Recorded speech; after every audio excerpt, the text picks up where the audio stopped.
Hi, let us discuss today about the left ventricle. In my previous class I have talked about the right ventricle and its interior.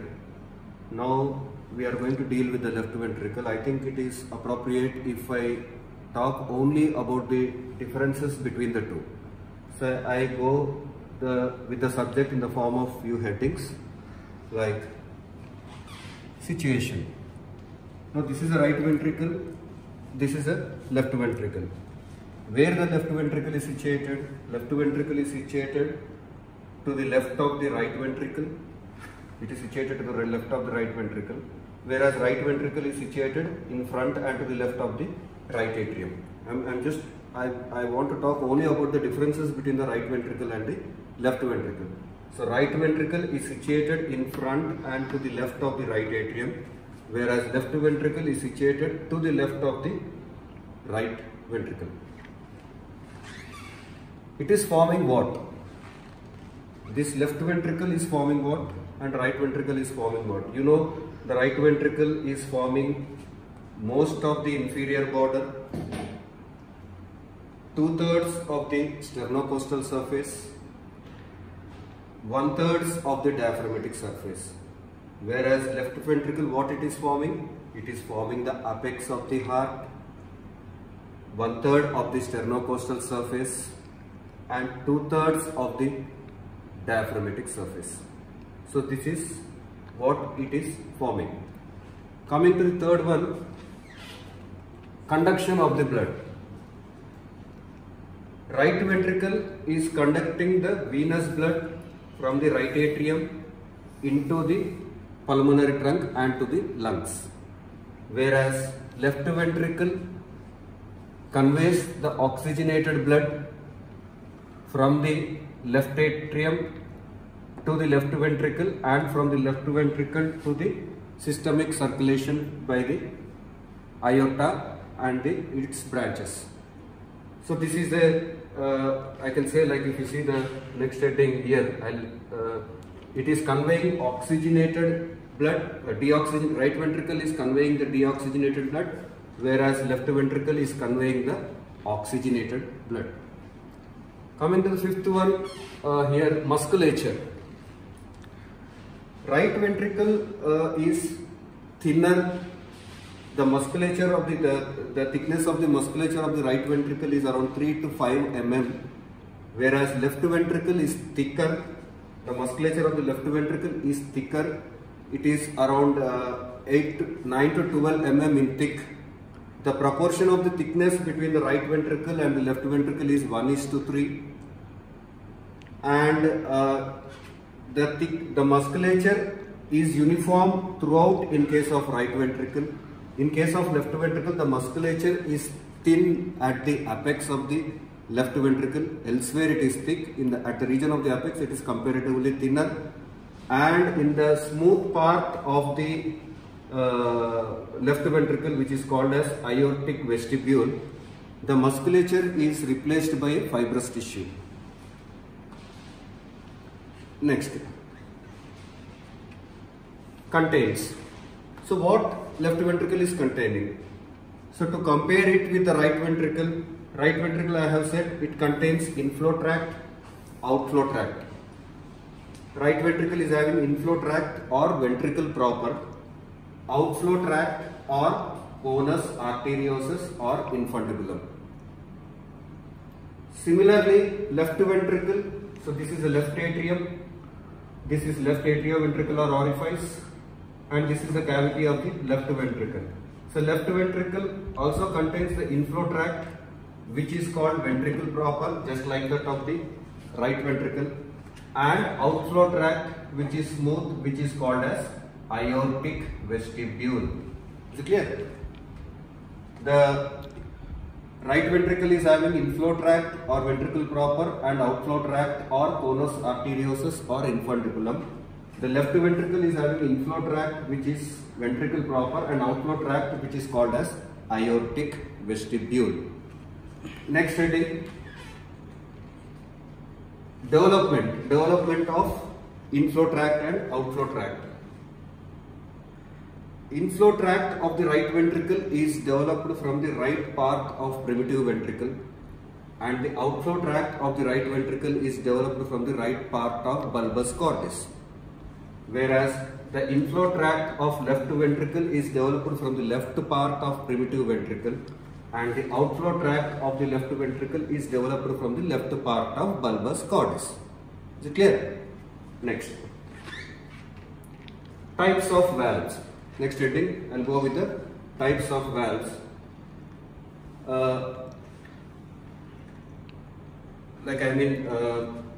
This is right ventricle is occupied with right atrioventricular orifice having 3 cusps or 3 leaflets, whereas left ventricle is from the left atrium to the left ventricle. The junction you can see is the left atrioventricular orifice, which consists of 2 leaflets or cusps. So this is called tricuspid orifice. This is called bicuspid, or since there are only 2 cusps, it is called bicuspid or mitral orifice. This is about the types of the actually this is the type of the orifice. Now coming to the type of the valves. Okay, this is tricuspid and bicuspid. The zones in the valves. What are the layers or the zones in the valves? If you see, already in my last class you have seen, in case of the valves there are 3 zones. From ventricle side towards the annulus, that is the annulus means a collagenous ring succeeding the orifice. In both the cases it is present. Here it is called tricuspid annulus. Whatever the collagenous tissue which is surrounding the orifice is called annulus. In case of right ventricle it is called tricuspid annulus. Same collagenous tissue is seen in case surrounding the left atrioventricular orifice, which we call it as mitral orifice, mitral annulus. To this annulus are attached the leaflets. There are 3 leaflets in case of right ventricle and there are 2 in case of left ventricle. The parts of the leaflets already we have discussed in the last class. It is made up of rough zone, clear zone and basal zone in case of right ventricle. Whereas in case of left ventricle, if you see, there are only 2 leaflets. This is the anterior leaflet and this one is the posterior leaflet. Is it clear? This is anterior leaflet which is attached to the annulus. So these lines are the mitral annulus, and from here to here we have, this is the anterior leaflet and this is a posterior leaflet. This is anterior leaflet, this is posterior leaflet. So if you see in the anterior leaflet, there is a rough zone just like that of leaflet of the tricuspid orifice. There is a clear zone but there is no basal zone. In case of anterior leaflet, only rough zone, clear zone but no basal zone. Whereas in case of posterior leaflet, you find rough zone, you find clear zone and you find basal zone also. This line structure is the basal zone, and this basal zone is limited by 2 clefts or commissures. Here you can see a cleft or commissure, thereby dividing this portion of the leaflet into 3 scallops. 3 scallops which are lateral scallop, median scallop and medial scallop. So thereby dividing it into 3 scallops with the presence of these 2 clefts which are seen in the basal zone and is found only in the posterior leaflet, which are absent in the anterior leaflet. Okay. Now that is about the zones. Commissures, already you know, in case of right ventricle, in case of the leaflets of the tricuspid orifice, we have 3 leaflets being separated by commissures. Anterior leaflet and septal leaflet are separated by anteroseptal commissure. Septal leaflet and posterior leaflet are separated by posteroseptal commissure. Similarly, this anterior and posterior leaflets are separated by anteroposterior commissure. Same in case of left, this thing, there are only 2 leaflets and there are only 2 commissures. One is called as anterolateral commissure and the other one is the posteromedial commissure. Here the commissures are anterolateral and posteromedial. There it is anteroseptal, posteroseptal and anteroposterior. Sectors of blood flow. the blood flowing from the right atrium to the right ventricle and from the right ventricle to the pulmonary trunk, here it forms an angle which is obtuse angle. Whereas since the inflow tract and outflow tract are closely approximated, are present close to each other in case of left ventricle, the blood flow is forming an acute angle like this and like this. So it is forming an acute angle. The flow of the blood in case of right ventricle is obtuse, in case of left ventricle is acute. Next, outflow tract ejects into. Okay, here the outflow tract is ejecting into pulmonary trunk. From the pulmonary trunk through pulmonary arteries, the blood is flowing into the lungs. Whereas here the outflow tract, it projects or ejects the oxygenated blood into aortic orifice and then entering into the ascending aorta and for systemic circulation. So outflow tract ejects blood into pulmonary trunk into aorta. In case of right ventricle is pulmonary trunk, for the left ventricle is aorta. Situation of outflow tract. This outflow tract is situated in front, to the left and above of right atrium, above the inflow tract. So it is in front, to the left and above, whereas here it is in front, to the right and above. The situation of outflow tract to the inflow tract is in front, to the left and above. In case of right ventricle, here in front, to the right and above. Then inflow and outflow tracts are separated by, here you know this is the inflow tract which is ventricle proper. Here this is outflow tract which is conus arteriosus or infundibulum. What is separating the two? Supraventricular crest and partially by the septomarginal trabecular. The structures which are separating the inflow tract from the outflow tract is supraventricular crest and septomarginal trabecular partially. Here the structures which are separating the inflow tract from outflow tract is subaortic, this region we call it as subaortic curtain and ventricular surface of right edge of anterior leaflet.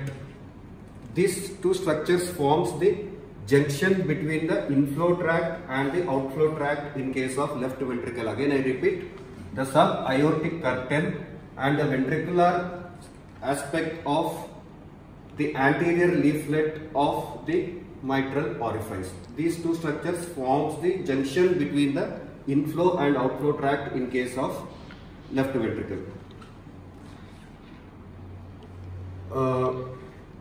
One more differences I can say that is the shape. I think we didn't talk about the shape. The shape of the right ventricle already you know it is semilunar in shape, whereas left ventricle is rounded in shape because the interventricular septum is convex to the right. Next is circumference of atrioventricular orifice. So this right atrioventricular orifice is larger than the left atrioventricular orifice. Thus overall circumference is around 10 to 12 centimeters in case of right atrioventricular orifice, suggesting that it is bigger. Left atrioventricular orifice circumference is around 8 to 9 centimeters. When compared to the right, the left atrioventricular orifice is smaller. Next, name, number and attachment of papillary muscles. The papillary muscles are, in case of right ventricle, are usually 2, occasionally 3. And these are anterior papillary muscle, posterior or inferior papillary muscle, and anterior papillary muscle being attached to the sternocostal surface, posterior or inferior papillary muscle being attached to the diaphragmatic surface. When septal papillary muscle is present, it is attached to the right surface of interventricular septum. So these are the number and these are the names. In case of left ventricle, there are only 2 papillary muscles, which is anterior papillary muscle which is attached to the sternocostal surface, and inferior or posterior papillary muscle which is attached to the diaphragmatic surface. The trabeculae corneae in case of right ventricle, which includes ridges, bridges and papillary muscle, are less numerous, less prominent, whereas the trabeculae corneae in case of left ventricle, which is formed only by the papillary muscles without any ridges and bridges, are more prominent. Indirectly what I mean to say is, the papillary muscles are more prominent in left ventricle than in the right ventricle. Okay. Okay, names we came to know. Number, here the papillary muscles are 3, here only 2. And attachments already we have said, inferior surface and sternocostal surface. Chordae tendineae attachment.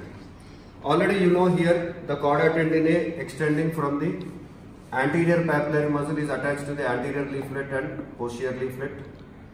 Posterior papillary muscle is attached to septal leaflet and posterior leaflet. Extending from the septal papillary muscle is attached to the anterior leaflet and septal leaflet. Here the chordae tendineae, which are endothelial lined collagenous threads, extends from both the leaflets and extend into both the papillary muscles. So from the anterior leaflet, it is attached, it is extending into anterior papillary muscle, anterior or superior papillary muscle, and posterior or inferior papillary muscle, and posterior leaflet to both these papillary muscles. Type of chordae. Already in case of right ventricle, we have discussed about the type of the chordae, like cleft or commissural chordae, free marginal chordae. Here I have free marginal chordae, cleft or commissural chordae. This is cleft or commissural chordae, free marginal chordae, rough zone chordae, which is attached, which is divided into 3 strands and is attached to the margin of the rough zone, margin of the rough and clear zone, and midway between the two. Already all these things we have discussed in the right ventricle in this last class. And we have deep chordae, which is attached deep to the, which is going deep, and it is attached to the this one, which is going deep, and it is attached to the junction of rough zone and clear zone. And basal chordae extending from the ventricular wall to the basal zone. So the difference in the left ventricle is, all these things are present, but the basal zone chordae is seen only in the posterior leaflet, because it has to be attached to the basal zone, which is seen only in the posterior leaflet. Since we don't have any basal zone in the anterior leaflet, there are no basal zone chordae in relation to the anterior leaflet, but it is present in the posterior leaflet. Not only this, other chordae are same like that of the right ventricle, but we have a special chordae which deserves an attention, and that is seen only in the anterior leaflet, and these are called as the strut, S-T-R-U-T, strut chordae. It is called as strut chordae, which extends from both the papillary muscles, but are attached to the anterior leaflet only, and are attached to the rough zone of the anterior leaflet. These are usually of 2 varieties, which acts separately and deserves some special attention, which are seen only in the left ventricle and extending only to the anterior leaflet, not to the posterior leaflet. Okay, that are called the strut chordae. Other chordaes are same, except for the basal chordae are absent in the anterior leaflet. Next, aortic and pulmonary orifice. Comes situation and its nature. Okay. Pulmonary orifice is situated in front to the left and above to the right atrium or to the inflow tract, and this pulmonary orifice is made up of 3 cuffs. It is made up of 3 cuffs. And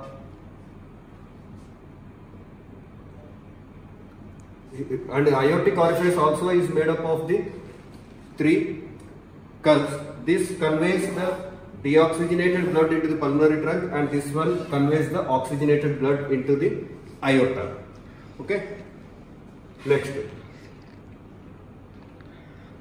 moderator band. Already we know moderator band, which is this one, septomarginal trabeculae, forming a type of bridge which extends from the right surface of interventricular septum to the base of the anterior papillary muscle, thereby forming a bridge where the 2 ends are connected to 2 surfaces, and in between it is free, and acts like a moderator band because it prevents the over distension of the right ventricle. and that type of band or that type of bridge is not seen in left ventricle.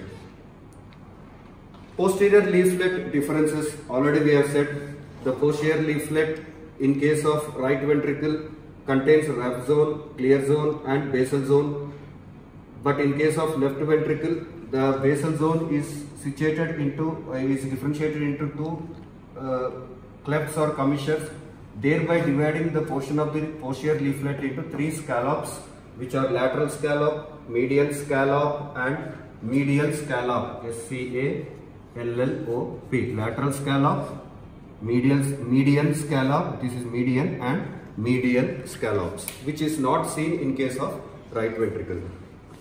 And function wise it conveys the deoxygenated blood, this one conveys the oxygenated blood into the aorta. So in brief, other features whatever we have discussed are the differences.